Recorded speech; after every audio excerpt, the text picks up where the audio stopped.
Can you see me thinking? The wheels are turning.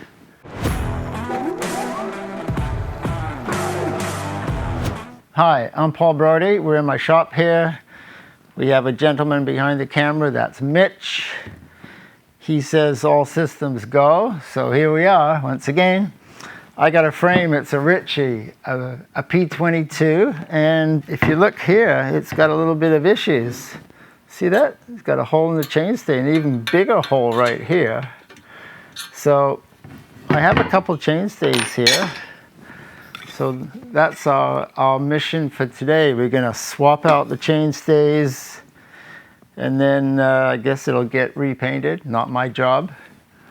And then the guy that owns this, he'll be back on the road. So, I'm gonna grab my hacksaw, put the frame in the vise, and cut. We're gonna do 3 cuts, well 4. 1, 2, and then cut right here, right close to the bottom bracket. Then there's less grinding to do. Got the frame jig over there, and then leaving a little bit on here, it allows me to heat this up and to work it a little bit, because this has to become unbrazed at the dropout. Thanks for tuning in. I'm gonna hang out in the shop for a while.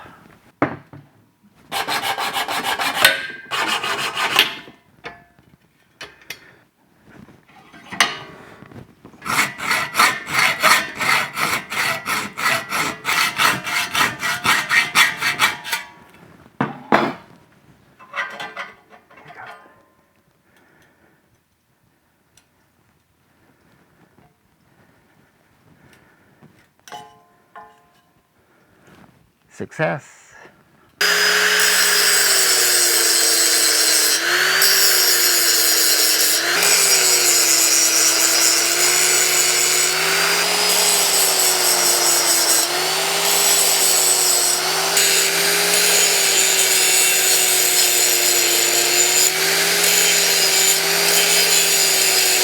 If I gouge the seat tube, that would not be good. I'm trying to avoid that at all costs. If you look at this frame a little closer, it's got some interesting things about it, because obviously how the chainstays got held on, it was TIG welded. If you look up at the head tube, it's TIG welded. And then if you look at the top tube and the seat tube cluster, it's fillet brazed, which is interesting that they would mix and match. So I talked to the owner, and what we decided to do, I suggested it and he agreed. We're not going to TIG weld this. It's going to get fillet brazed so that this kind of matches this. So it won't be exactly the same as it was, but it'll be fine. It'll be maybe a little bit more arty.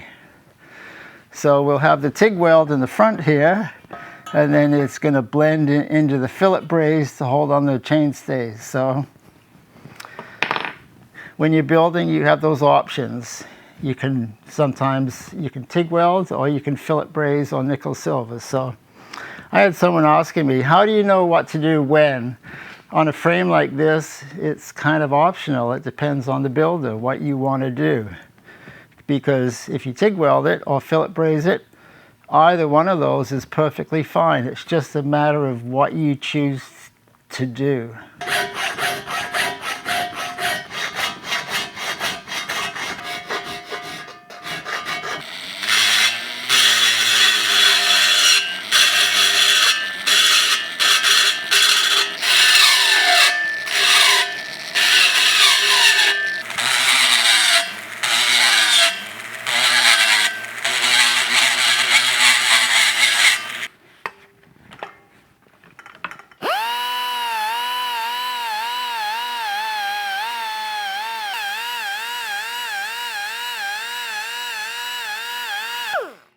So I don't know where this frame got made. I'm thinking it was a Japanese frame. I doubt that Tom made this personally. I don't think it was Taiwan. It was Japan probably. So I've got the paint off and I can see when the braze starts to melt. That gives me a good indication. If I got the paint on there, I can't really see what's going on. Okay, see it moving?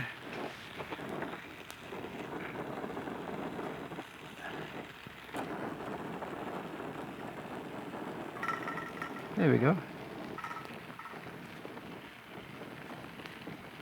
I see a little bit of redness happening.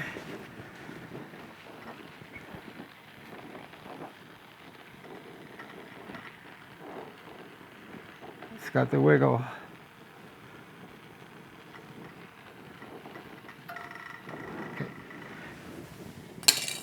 I'm working on a Ritchey frame, and the belt sander I have here is made by Tom himself. I went down to see some frame builders in 1984, and I stopped by to see Tom, and this was lying on the floor, and I said, "What's that?" He said, "That's my old belt sander." And I said, "Is it for sale?" He said, "Yep, 30 bucks. So that's how long I've had this belt sander. It works well.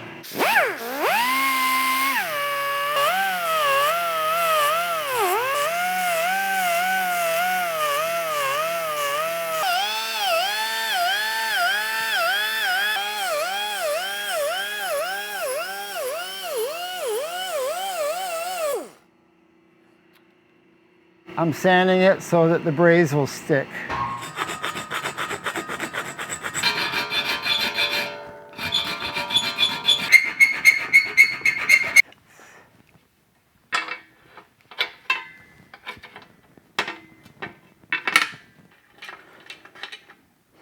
A lot of frames have been made on this fixture here. This is for putting on the chainstays. A lot of builders have one jig that does everything. I have a jig for the front triangle. I have a jig for the chainstays. That's this jig. And then there's a jig for the seat stays. So I have 3 different jigs because I find it easier for welding. So the next step is to miter the chainstay. So we can go over to the mill now. I got it set up. We're going to take a small cut and check the angle of the miter, because now we can put the stay on there. I need to take off some paint here because that's going to get burnt from the fillet brazing. So there's a few steps.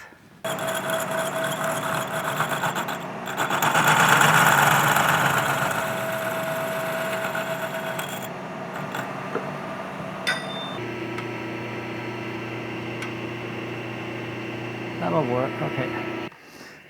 I made a sketch here. It's 16 millimeters from the bottom bracket shell, edge of the bottom bracket shell to where the dimple starts. So it's just kind of a rough guide. This is how the dimple gets made. I have 2 sizes. I think I'll use the long one. This is a bit of bronze or brass, I can't remember. It got silver soldered onto this.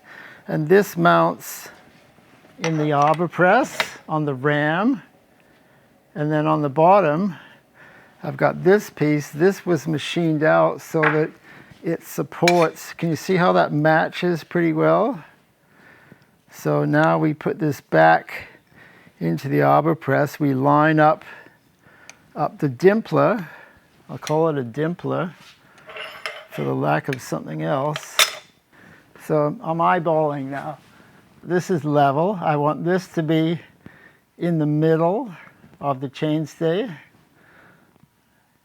And then this needs to be a parallel with the sides of with the edges of the chainstay. So that looks pretty good right there. So I'll give it a little press. This is how we put an indent in a chainstay. See it go? You don't need a whole lot.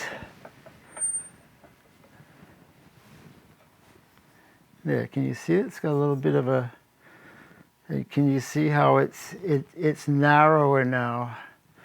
So maybe I'll do just a touch more. There we go. It's a fine touch. So now you can see, there, that's more obvious now. If you don't do this at this stage, it's very hard to do it after the frame is built. So I have to miter this, or I have to notch it, and so it's going to get notched with an end mill, and that's where the dropout fits into. So we're going to go to the mill and set that up. I'll show you another fixture. All sorts of fixtures in frame building. I've got a fixture here. This is what holds the end of the chainstay, because as you can see, it's a taper. This is not a straight tube. So I made up this. You can see how it's made. It's got a screw here, so all depending on the taper, I can adjust this. What we've got here is a little shelf, and this is where it hinges on if you change the angle. Got a couple Allen screws here. What they do is to locate on either side of the vise. So yeah, it fits like that. See that? It can't go back and forth. And this holds the tube. So I want to show you what's going on here. So as I tighten it up, you want it to hold along the whole length, but you want it to hold a little more up at this end. So what I've done is I've snugged up the vise, and then if I just raise and lower this, you can see where it's hitting. It's a little tighter at this end here, which is what I want. I've got a stop here so that when I put in the next stay, it's held at exactly the same spot. And this rests just slightly underneath the bottom bracket shell, the edge. So I make that tight. Pretty tight, not overly tight. I've got a 5/8 end mill here, it's carbide. And the head is set at a slight angle. It's 3 degrees, because that's the angle which the chainstay comes in to meet at the dropout.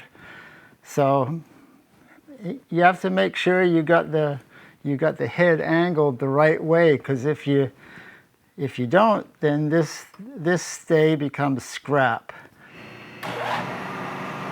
So I've got it on the low speed. I'm going to go at about 300 RPM, not very quick.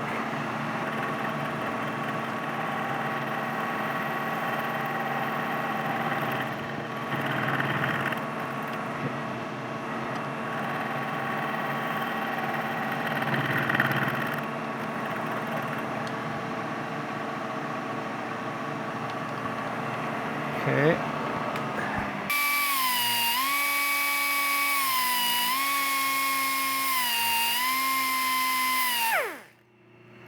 There we go. So what that did, it made a nice radius, and that helps the fillet brazing. What I'm doing here is take a file and I file the inside. I want to take off the black and make it shiny, because then the braze is going to stick on the inside as well. So this is just one way of doing it. Okay, give it a shine, because that's what the fillet brazing likes.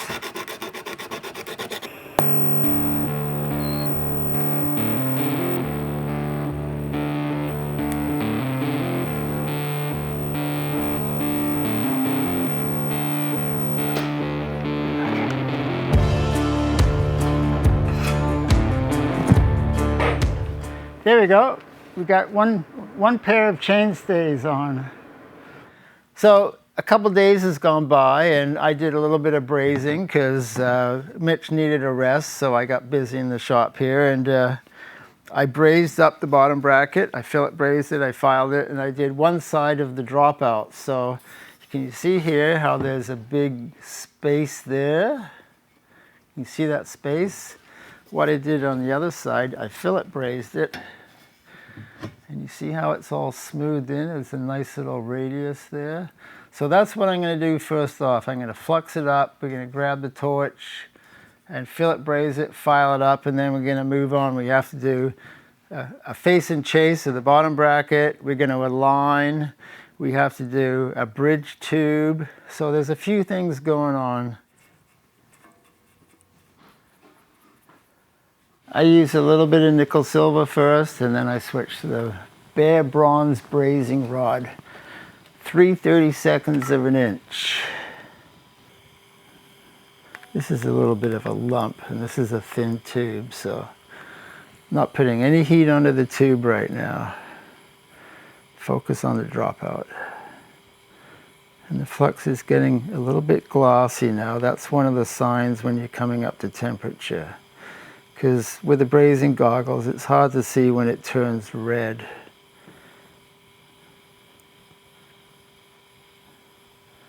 You see how I'm just kind of touching the rod, and when it melts, and there you go. Now it's up to heat.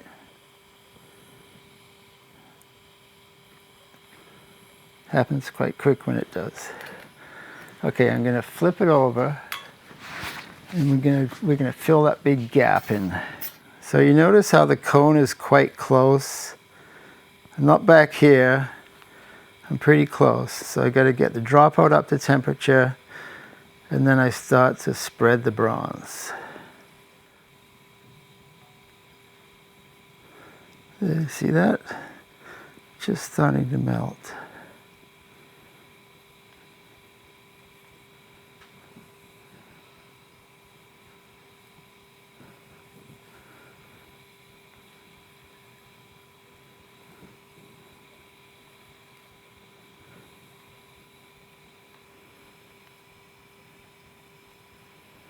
Okay, so now I change the angle of the torch, and I go up on the inside of the tube.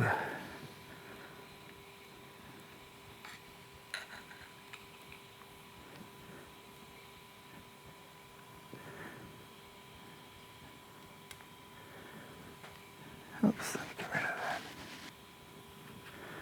If you get the bronze too hot, it flows, and you get a little bit of bronze, like a little bronze ball inside the chainstay.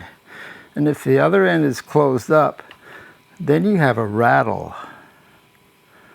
That's not good.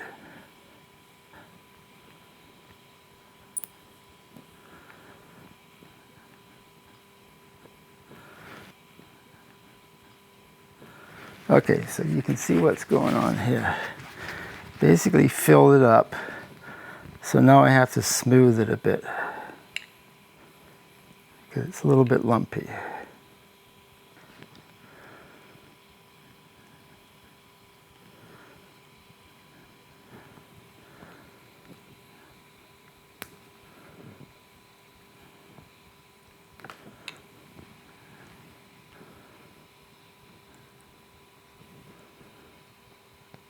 There you go. See the little hole there? As it cooled down, it pulled in a little bit, so I have to add a little bit of braze. Can you see that little low spot right there? I know I'm fussy, but you don't want a low spot in the braze. So you heat it up, put a little bit of bronze there, and then get out of there. There you go. I think that's good. So now I got to do the top and the bottom and the back.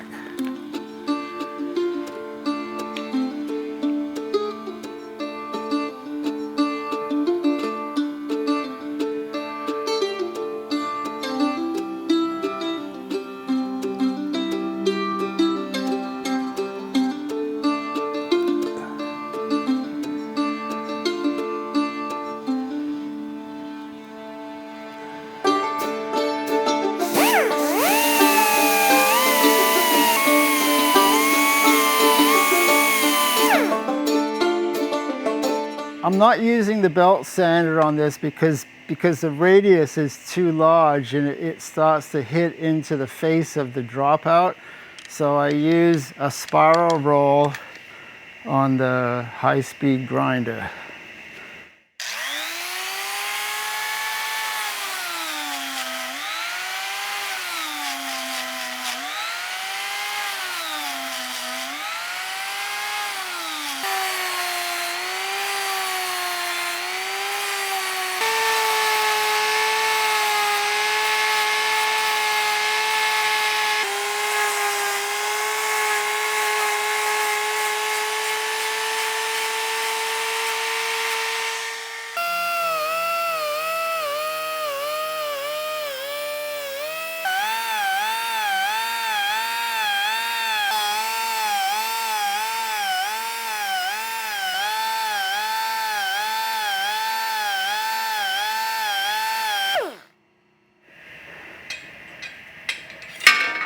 If I put the mic stand under here, when I'm sanding this and I'm pulling down, the frame doesn't move. This is a little trick.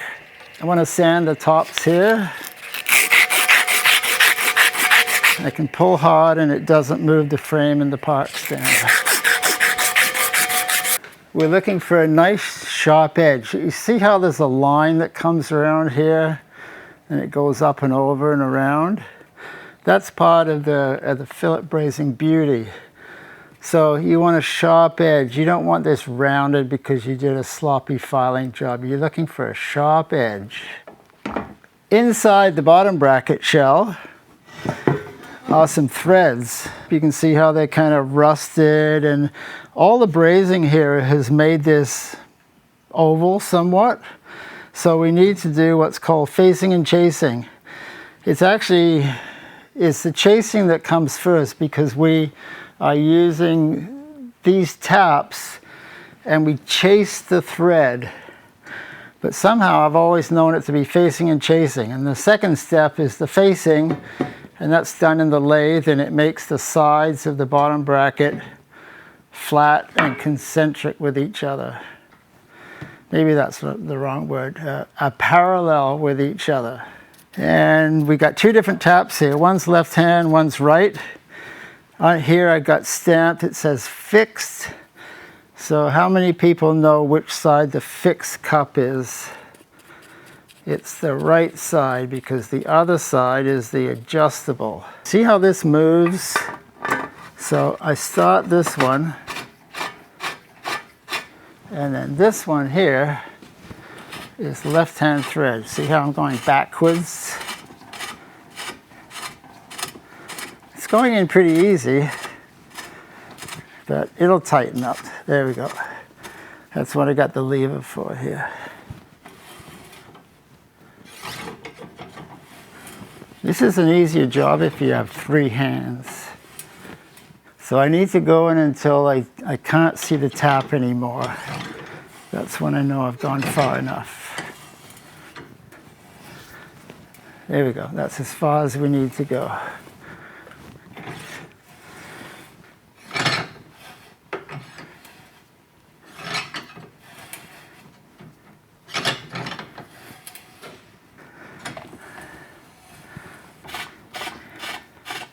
These are made by Campagnolo, Italian company, and they go into the bottom bracket. Got a left-hand thread, right-hand thread, and then when those are held in there, this goes into the lathe, and this turns, and that's how the bottom bracket gets faced. Can you see how that system works? It's pretty simple, but it's good.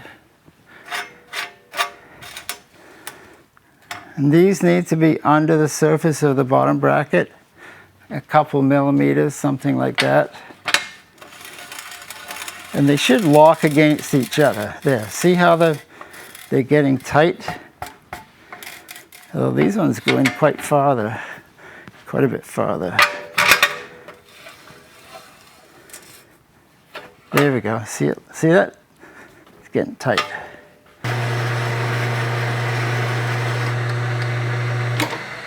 Okay, so it's cutting from here round to here, and you see here how it's not cutting anything. That's because the braze has pulled it in. This, in machine shop terms, is known as a witness mark. It shows you what hasn't been touched by a grinder or a tool or a cutter, whatever. That's that's left behind. So we want a flat surface, so we're going to take off a little bit more.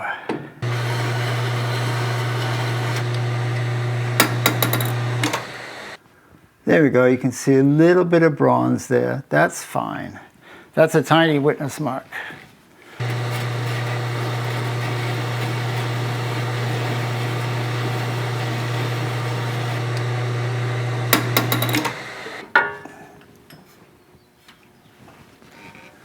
Okay. That's good, we're done here. We're going to look at the alignment of this frame. First thing we do is to look at how the down tube is in relationship to the bottom bracket. So we have alignment tools. alignment gauges.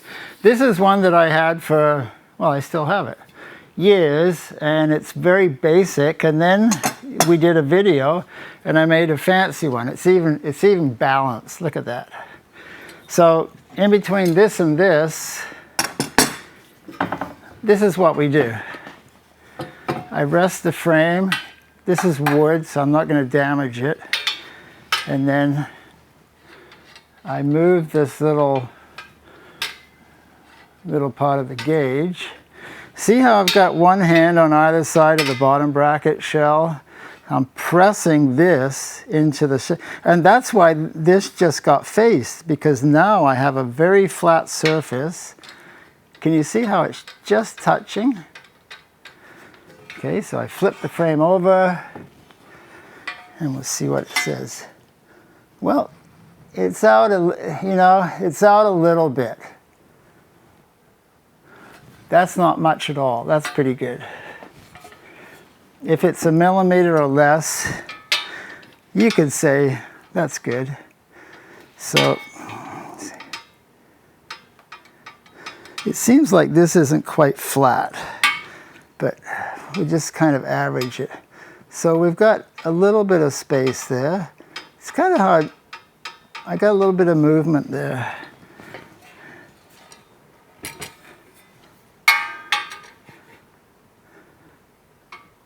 That is pretty darn good.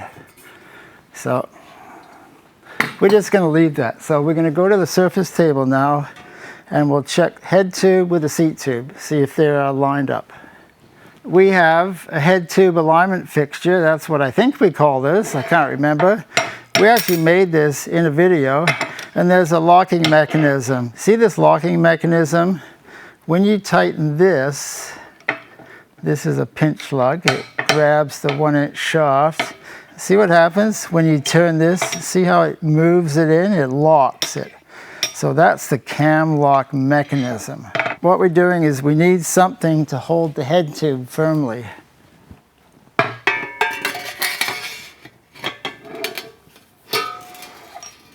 So the cone goes on.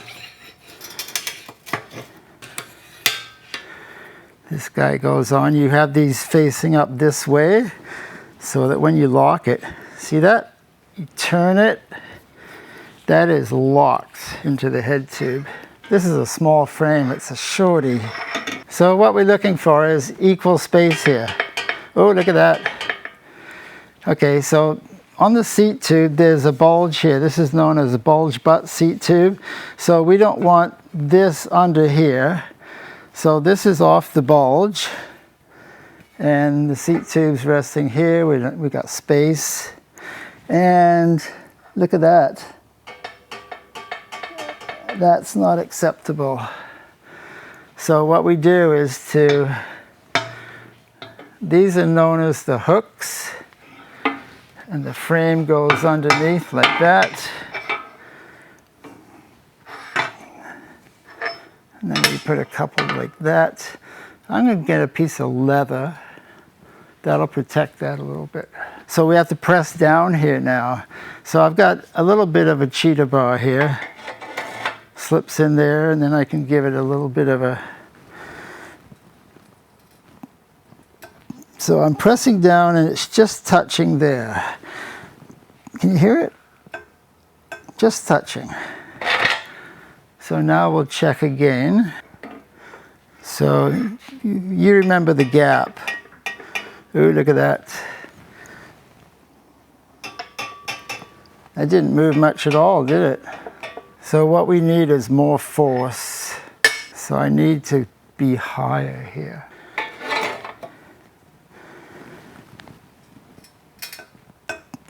So it's touching. See that? You could hear that. And I've added 1/4 inch. Wow.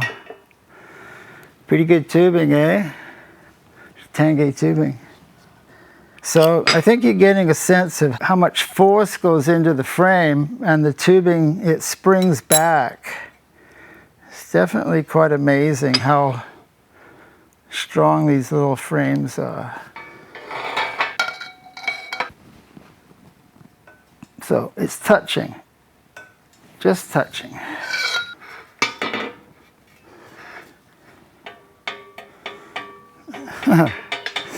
Okay, so we're going to add the whole 1/2 inch in there now.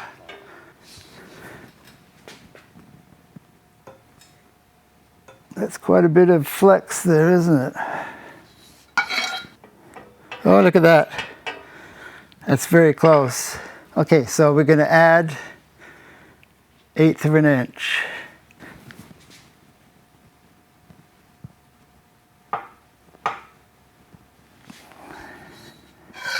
So adding 1/8 of an inch each time is a controlled way of aligning the frame, because if you don't have some kind of a system like this, you're kind of,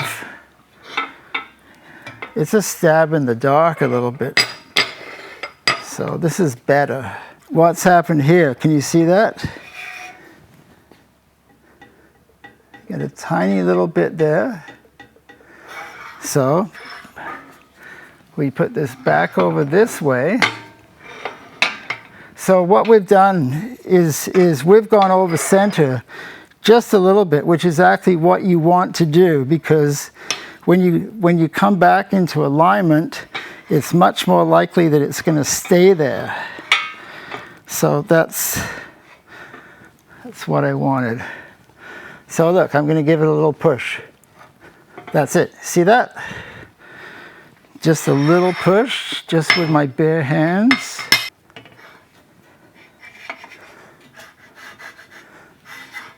Okay, hear that? Just touching. You can actually hear it. Just touching. That's perfect. So after all that bending, it's perfect. Now that we've got the bottom bracket and the seat tube in a perpendicular plane to the sides of the bottom bracket shell, and we've aligned the head tube with the seat tube, now we have to work on the dropout. So the spacing for the dropouts is 135, and we have to put in a bridge tube. So when you nickel silver in a bridge tube, it always pulls in a little bit. So if this ends up right now at about 140, that's good. So we're at 136. So what this does, this is an alignment stick, and it goes from the head tube to the seat tube to the dropouts. Do you see how this is? I can use my thumb. So what I'm going to do, you put this up here like this. See how my hand is about halfway between the seat tube and the head tube? That puts equal pressure on those two. And then I'm going to move this so that it just touches. Can you hear that? And you need to move it through its arc, because if you just hold it off to the side, you don't know if you're right at a 90 or slightly up or down. You always move it through the arc. So this side, oh, look at that. So the whole rear end is shifted over this way. So we need to pull it back this way. And so we're at 135. So if I move this 5 millimeters, let's see what happens there. So what I can do here, make it a little bit easier on myself, I give myself an extra 6 inches here. So if I take a leather glove and put that there, it protects the seat tube a little bit. And then if I give it a little bit of a pull, just gently, so I need to pull it out to 140. Well, that's 140 right there. So we'll check again now.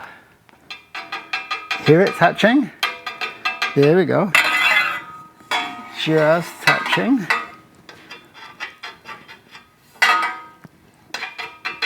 Okay, that's good. So we have equal spacing now. We're at 140. And we need to end up at 136 because the axle is 135. You want an extra millimeter clearance so that the axle always goes in nicely. I got the dummy axle in here. I got it at 14.5. I mark each side individually. There's 14.5 on one side. So this is to the center of the bridge tube. There we go.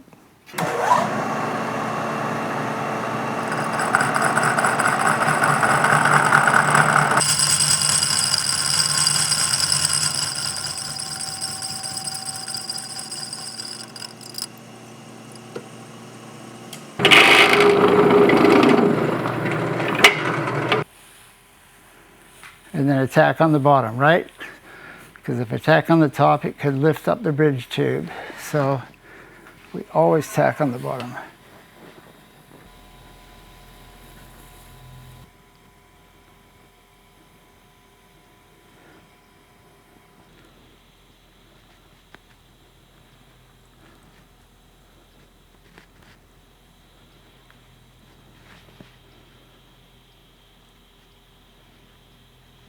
And you notice how the cone is maybe 1/2 inch, 3/4 of an inch away. Not really close, but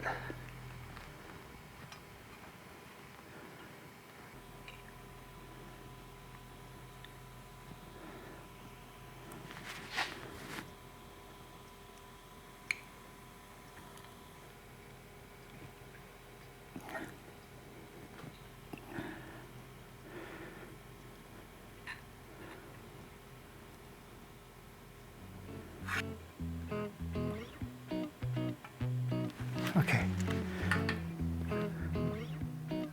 So the Ritchey is fixed. Thank you very much for watching, hanging out in the shop here with me and Mitch. We like coffees. If you buy us some coffees, that's much appreciated. Helps the channel to keep flowing. Take care. See you next time.